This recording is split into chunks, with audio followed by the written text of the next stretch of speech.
अस्सलाम वालेकुम, कैसे हैं आप सब। उम्मीद है सब खैरियत से होंगे। आपको खैरियत से रखे और घरों में आबाद रखे, आमीन। मैं बना रही हूँ आलू अंडे का ग्रेवी वाला सालन। बहुत मज़ेदार बनता है और गर्मियों में बहुत अच्छा लगता है। भुने हुए अंडे भी अच्छे लगते हैं, लेकिन ये उससे भी ज़्यादा अच्छा लगता है। तो चलें इसको बनाते हैं और आपके साथ रेसिपी शेयर करते हैं। मैं 1 कप हाफ़ कप ले रही हूँ मैं इसमें ऑयल का। बहुत ज़्यादा ऑयल नहीं डालना, क्योंकि शोरबे वाला सालन है, हल्का ग्रेवी वाला, तो वो सारा ऊपर आ जाएगा। तो बहुत ज़्यादा इसमें हमें घी की ज़रूरत नहीं है। तो हाफ़ कप मैंने इसमें घी का ले लिया है और अब इसमें हम अपना प्याज फ्राई कर लेंगे।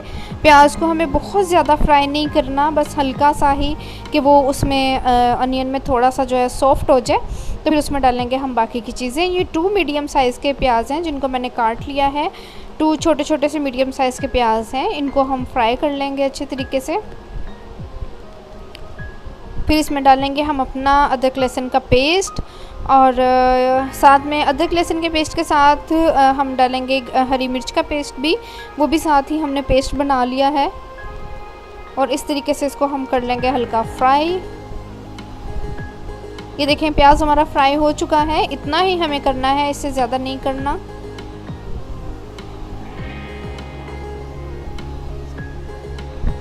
अब हम इसमें डाल लेंगे अपना अदरक लहसुन का पेस्ट।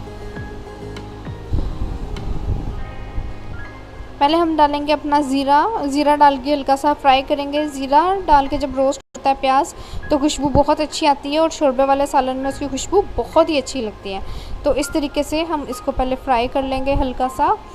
फिर इसमें हम बाकी की चीज़ें डालेंगे। तो आप लोग ज़रूर ट्राई कीजिएगा, मुझे कमेंट करके बताइएगा आपको कैसा लगा। बहुत मज़े का सालन बनता है, तो ज़रूर इसको ट्राई कीजिएगा। रोटी के साथ भी खा सकते हैं, कुछ लोग इसको चावलों के साथ भी खाना पसंद करते हैं।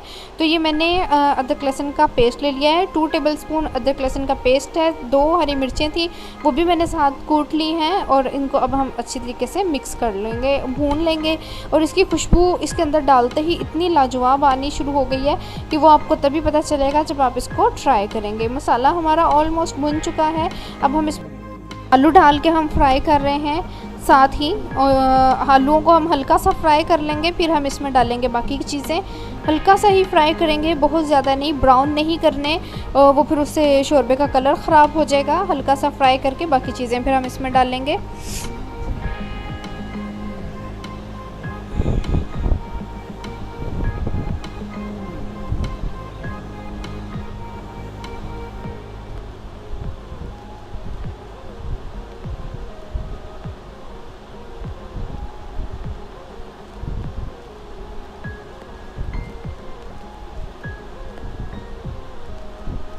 अभी मैं इसमें डालूँगी 1 टीस्पून रेड चिली पाउडर का। इसमें नमक मिर्च थोड़ा करारा ही अच्छा लगता है, फीका फीका सा अच्छा नहीं लगता, तो हल्का सा करारा ही डालें। अगर आप लोगों को नमक मिर्च कम खाने की आदत है तो आप अपने टेस्ट के अकॉर्डिंग डाल लें थोड़ा सा, लेकिन चटपटा सालन ऐसा अच्छा लगता है। हाफ़ टी स्पून ही इसमें सॉल्ट का जाएगा, आप अपने टेस्ट के मुताबिक इसमें सॉल्ट डाल लें। मेरे पास वो शान का नमक है, ये दूसरे नमक से थोड़ा तेज़ होता है, तो आप अपने हिसाब से जो नमक आप यूज़ करते हैं उस हिसाब से आप इसमें नमक डालें।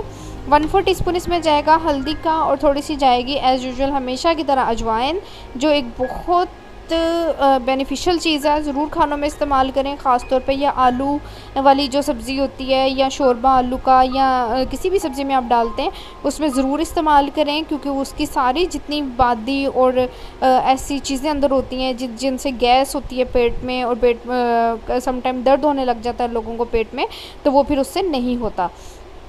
इसको हम हल्का सा मसाला भून लेंगे, फिर उसके बाद हम इसको जितना हमें शोरबा चाहिए उतना पानी डाल के हम इसका शोरबा तैयार कर लेंगे। अंडे मैंने बॉईल होने रख दिए हैं, और अंडों को बॉईल करके हार्ड बॉईल करके हमें डालना है, सॉफ्ट बॉईल नहीं करने, हार्ड बॉईल करके हमें अंडों को इसमें डालना है।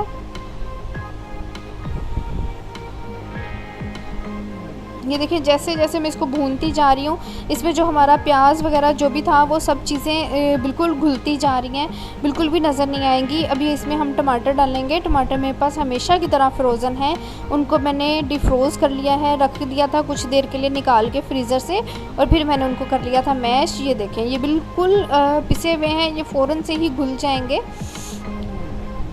टमाटर डाल के हम हल्का भून लेंगे इसको।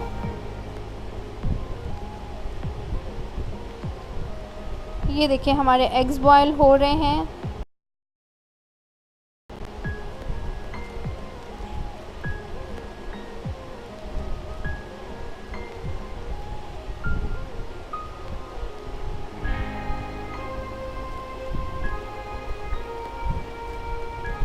आप देख सकते हैं कितना खूबसूरत कलर अभी से आ गया है। और अगर यही हम प्याज को बहुत डार्क ब्राउन कर दें तो कलर बिल्कुल ख़राब हो जाता है। मसाला हमारा बिल्कुल यकजान हो चुका है, कोई चीज़ इसमें साबित नहीं है, कोई प्याज इसमें घूम नहीं रहा, बिल्कुल यकजान हो चुका है। तो इसमें अब हम डाल देंगे पानी। जितना हमें शोरबा तैयार करना है उतने हमें थोड़ी सी ग्रेवी टाइप ही रखना है, बहुत ज़्यादा शोरबा नहीं करना, थोड़ा ग्रेवी टाइप ही करना है। तो ऑलमोस्ट इतना पानी काफ़ी है। तो अब हम इसको आलू के गलने तक के इसको हम पका लेंगे कि आलू हमारे अच्छे तरीके से गल जाएं।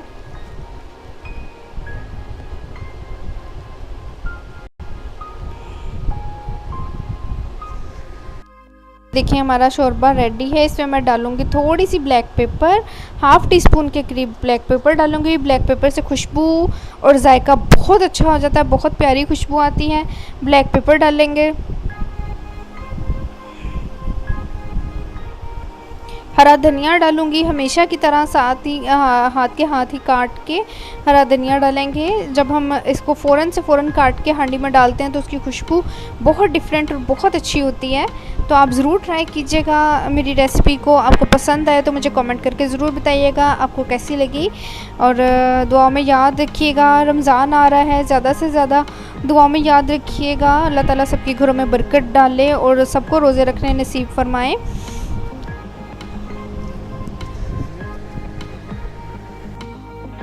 बहुत ही मज़ेदार आलू अंडे की ग्रेवी तैयार है, ज़रूर ट्राई कीजिएगा। कलर आप देख सकते हैं कितना खूबसूरत है।